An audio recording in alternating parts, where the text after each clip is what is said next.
So today I thought we'd take a look at this M18 21700 aftermarket kit. This kit allows the 10 21700 cells to be added and make your own pack. We just have to pick our 21700 cells or use some that we already have. I did have 10, but actually after going to 18650 battery store and looking around, I believe I want to try these Molicel 4200 milliamp hours.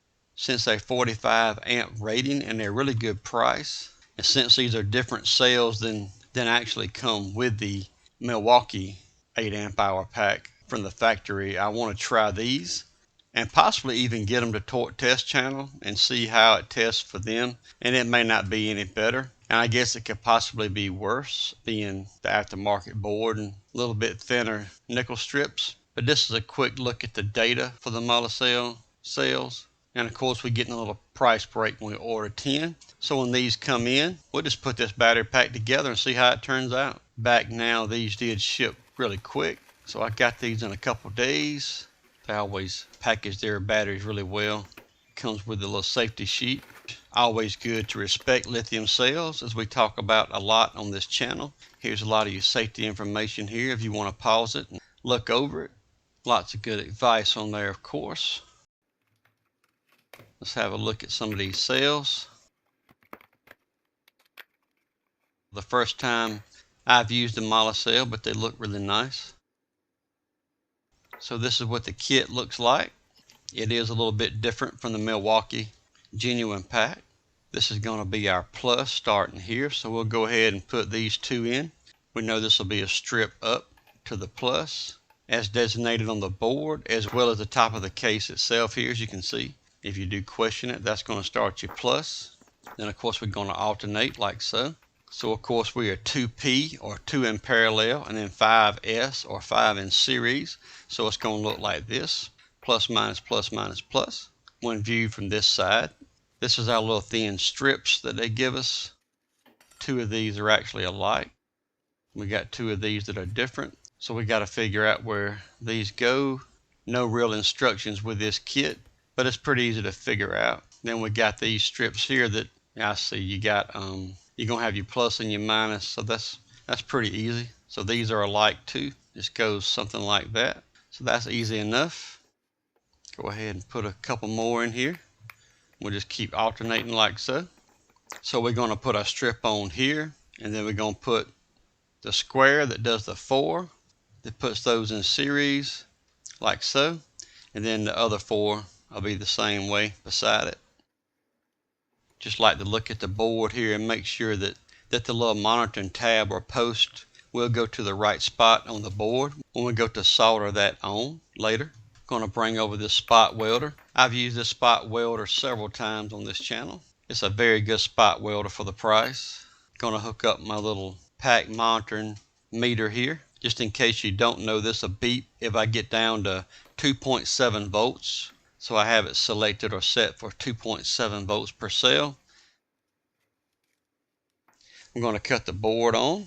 We're going to select our battery size, which, sorry you can't see it here. This is going to be 5.2 amp hour. So that's our lowest setting on that one. But the next setting for C rating, we're actually a 60C, so we're going to go to the max on that one. And next we have our gear select, or our time setting. The higher the number, the stronger the weld. We're going to try our first spot weld here. This one's lined up pretty close. There we go. Like a good weld. Now, I don't know if you can see those sparks on camera well, but I definitely have on glasses, and if I didn't have on my regular glasses, then I would definitely be wearing some type of safety glasses. Even if it doesn't show up on camera, I can tell you it's shooting little sparks pretty good when it does a good weld like that. I always protect the eyes, guys. We're going to continue on here, spot welding across, doing 2 spot welds per cell. Going to fast forward through some of this. I'm going to try to show most of all the footage of it, just try to speed up a lot of it and cut through some parts that's not that important. But this spot welder does do a good job on this type of nickel strip. These are fairly thin. I'm going to say either 0.10 or 0.15. I'm going to occasionally be putting the board back up here just to look and make sure everything is lining up good. And you'll see me taking it back off periodically. Go ahead and put our positive strip on.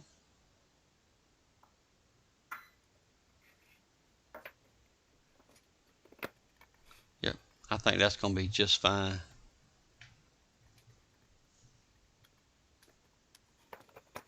Line it back up. We'll go ahead and finish up this positive strip. It's like it's time to go ahead and clean the tips up on my spot welder. You'll see at times it might not make a good contact if you don't clean it so often.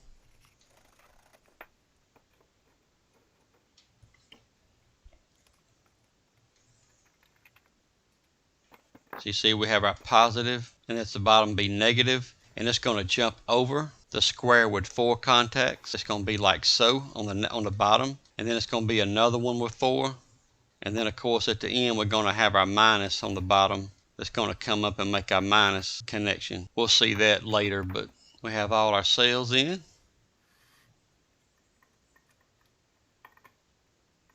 Make sure I grab the right strip here. That's not going to do it. It's going to be that one. It comes over the furthest to the board.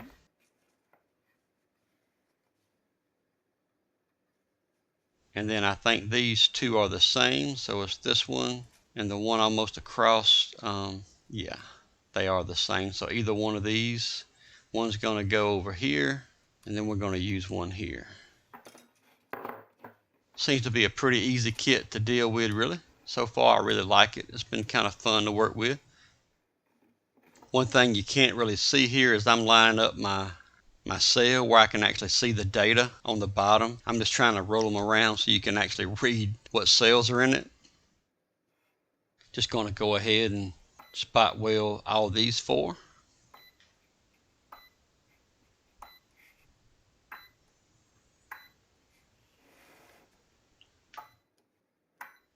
And one side is done. Spot welder still doing really good, but just as a side note here, like the original Milwaukee with the 0.20 or 0.25 nickel strip, it is too heavy for this spot welder, so it does have a very difficult time. But anything smaller like 0.15 and under, it does a really good job on. But these are so thin, they're pretty easy to do.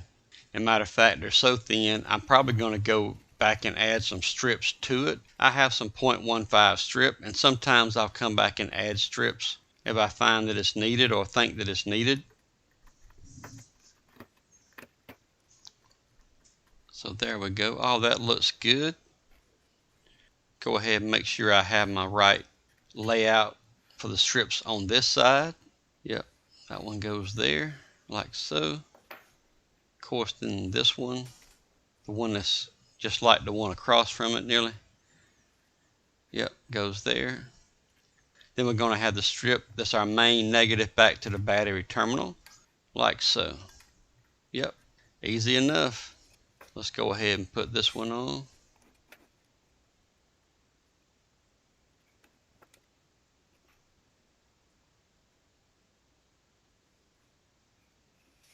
Yep, move it just a little bit more. Yep, nice.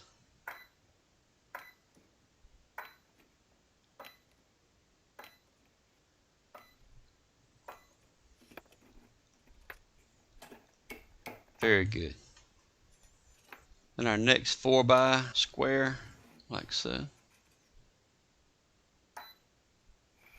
Yep, that's lined up pretty good.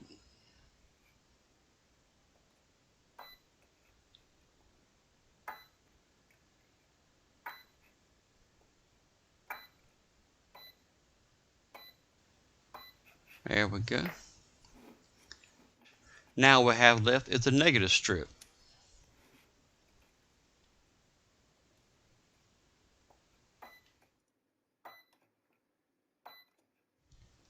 So just that quick, we have all the strips on. That's about 10 minutes or so.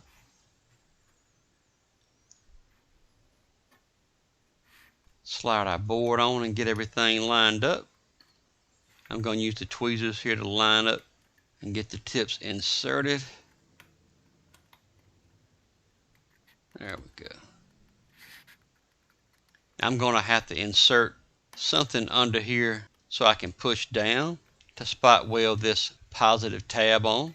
I believe this positive tab from the board is a little bit thicker, so that didn't feel quite as strong. Now it did stick, and I'm going to hit it a few more times here. But since I am going to send this to torque test channel for testing, I think I'm going to go back and solder these as well, just as a precaution. I probably wouldn't do it if I wasn't going to send it off, and since it has to go through shipping and handle more than usual before the test, then I'll probably come back and solder these tabs as well. It won't take that long to do it. This tab here don't have quite as much real estate to weld to, so I'm going to try to get one right here on the edge, and this might blow out. Yep, it blew out. You get close to the edge, it don't take much. It's a powerful spot welder. It's done that several times on me close to the edge, but that did weld really good. But I am going to still clean these up with some alcohol and then put some solder on them. I like to use rosin flux when I'm dealing with a pretty big puddle. It really does help with the flow of solder. I also use AMTECH 559 a lot on SMD components on the channel, and I will have links down to these in the video description if you're interested, as well as the spot welder and other tools that you see here on my bench. They are affiliate links. Any link that you click on helps support the channel, and I greatly appreciate it. I'm also an affiliate with Northridge Fix now, so you'll see that down in the video description as well if you're interested. And they sell a lot of cool tools and flux and solder and things that's very helpful as well. That's pulling up pretty good. I should have cut my smoke absorber on though, so let's go ahead and cut that on. Sorry about the noise, but I should have had that on to start with.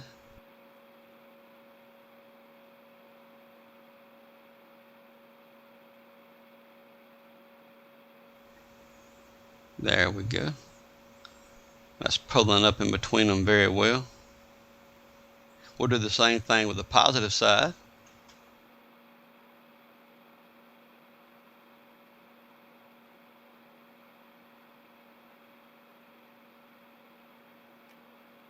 I'm just going to lever up the cell monitoring tabs so when I go to solder they don't drop down on me. This is just my 60-watt iron. It's probably going to be fine. Not near the thermal load as those larger tabs are. This is just simply getting the voltage reading to the board for the monitoring for those 4 spots on the pack, of course.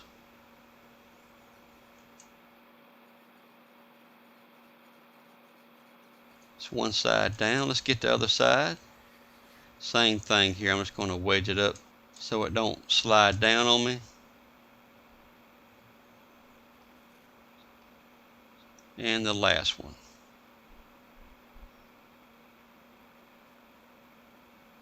And there we go.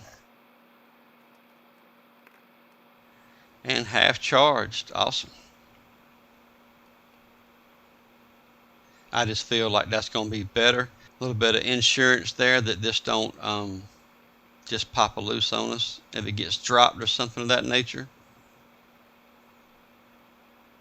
I think I am going to add the strips at least on the positive and negative side, because these 4x have a lot of surface area and I believe that's sufficient for a lot of current. On the ends, however, we don't have quite as much surface area. For that reason, I'm going to add another 0.15 strip down along just to help build a little bit more current carrying capability on the positive and negative strip here. Not making a good connection. I hadn't cleaned my tip in a while. Surprised it went that long in between.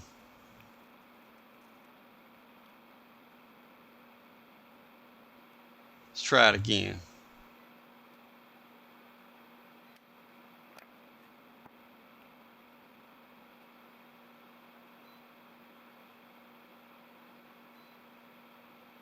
Give it a couple more here.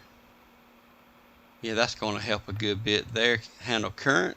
That's the positive. Let's turn it over to the negative side. Do the same thing.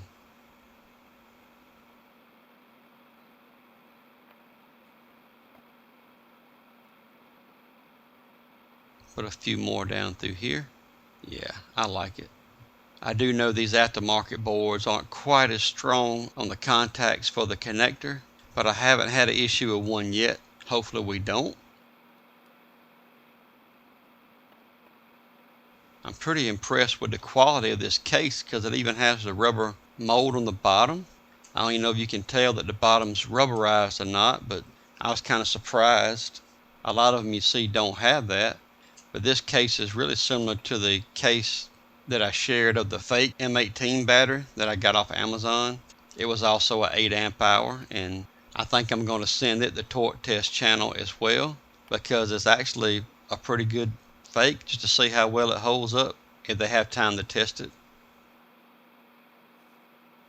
All we got to do now is just put our 4 screws in it and we'll charge it up.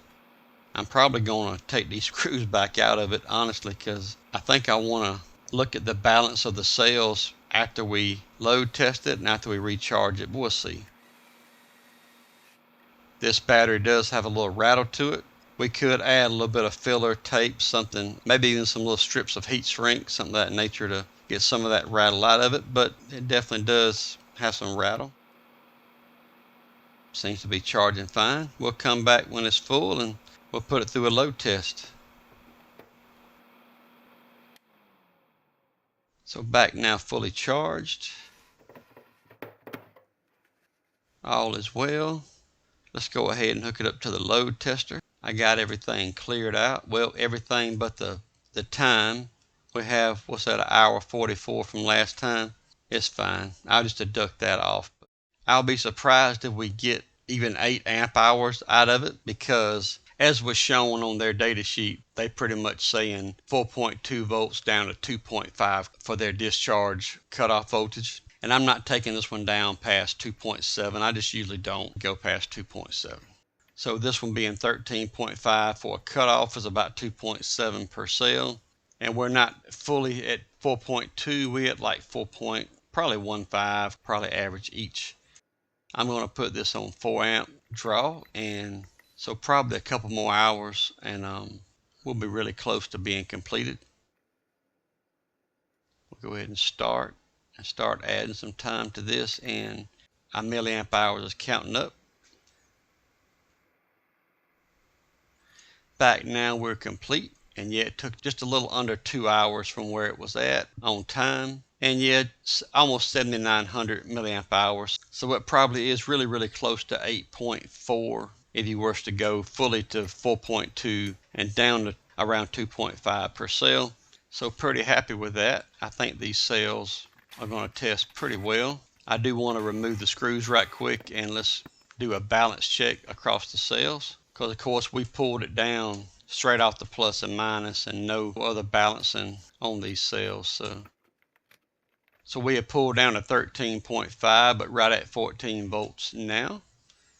And we at 2.83, 2.81, 2.77, 2.85, 2.81.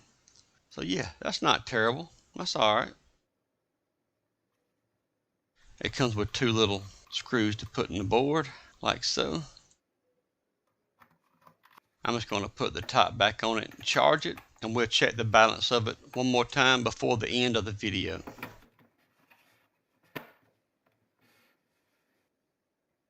Alright, back now fully charged. Let's see how well the Milwaukee charger and this board play together. Cut our meter back on. Let's see what our full voltage is. 20.4. 4.083,